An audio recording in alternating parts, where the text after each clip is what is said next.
রাজি হব। আর যদি আমরা ঐক্যবদ্ধ থাকি, ফ্যাসিবাদের বিরুদ্ধে যে শক্তিগুলো, আমরা যদি 5 তারিখের আগে রাজপথে যেমন ঐক্যবদ্ধ ছিলাম, এখন যদি ঐক্যবদ্ধ থাকতে পারি, আমাদের কেউ রাজি হতে হবে না।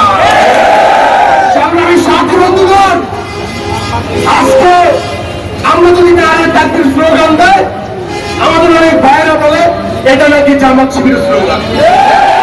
নারী তাকবীর স্লোগান কার স্লোগান? এই নারী তাকবীর স্লোগান হলো মুসলমানের স্লোগান। যারা জামাত শিবিরের স্লোগান বলে এই মুসলমানের স্লোগানকে ঘাটো করছে, তারাও এই ভারতের শত্রু। সংগ্রামী সাথী বন্ধুগণ, কথা বলবো না, কথা পরিষ্কার।